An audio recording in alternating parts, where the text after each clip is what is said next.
It had become a race against the clock. The START talks began in the early days of Ronald Reagan's presidency, and after all these years, last-minute snags threatened the signing of an agreement outlining big cuts in nuclear arms. Iraq's Saddam Hussein has chemical weapons in his arsenal, and he has used them. He is trying to develop nuclear weapons, and as we reported on this program last night, he has also developed biological weapons. There's a new flashpoint tonight in the Middle East. Iraqi troops are flexing their muscles on the border with Kuwait. The issue is a familiar one, oil. And because of the tension, world oil prices were up today. Over the weekend, Iraq moved 30,000 troops to Kuwait's border. Iraq's demands were brought to Kuwait today by mediator Egyptian President Mubarak. Iraq insisted that Kuwait and others stop producing more oil than OPEC, the oil cartel, permits. And Kuwait must also return to Iraq a strip of oil-rich desert and 2 offshore islands. In Iraq, President Saddam Hussein told the U.S. ambassador today he will not use his troops against Kuwait. He's accused Kuwait of stealing Iraqi oil, but says that can be resolved through negotiations.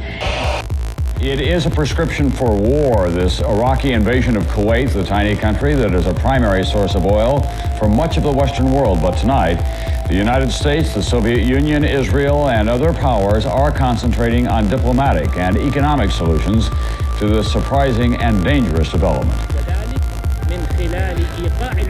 Through the imposition of sweeping sanctions, through overall embargo on a country that refused to heed to the will of the international community. By the time Bush arrived in Colorado for a long-scheduled meeting with Britain's Prime Minister Thatcher, the president changed his strategy, hoping to create doubts in the mind of Iraq's Saddam Hussein. And we're not ruling any options in, but we're not ruling any options out. Far sooner than anyone could have predicted, however, the members of NATO are adapting to a different situation outside of Europe. This one full of peril. For most of those trapped by Iraq's invasion, there was more desperation today. Despite suggestions that they could leave, many who tried got nowhere, learning for themselves that what Iraq says is one thing, what it means is still another.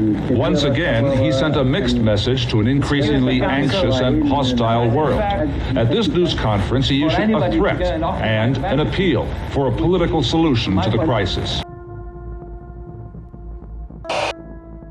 2 days of talks between the foreign minister of Iraq and the United Nations Secretary General have failed to produce any kind of quick solution to the Gulf crisis. The tape will be delivered to the Iraqi ambassador, who, like an outsider at a family reunion, showed up for President Bush's address to Congress last night. Iraq will not be permitted to annex Kuwait.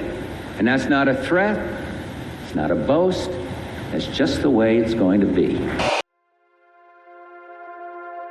We are no closer to peace, and we may be closer to war. A Soviet diplomatic mission collapsed, and the Bush administration is talking tough. Soviet journalists reported that Primakov held fast to the UN position. Iraq must withdraw from Kuwait. Saddam Hussein was equally firm. His troops, he said, were in Kuwait to stay. The world is still united against this brutal aggression. They want the hostages freed. They want to have stability in the Gulf and security there. That's the historic vote at the UN Security Council authorizing the use of force against Iraq if Iraq does not withdraw from Kuwait by January 15th.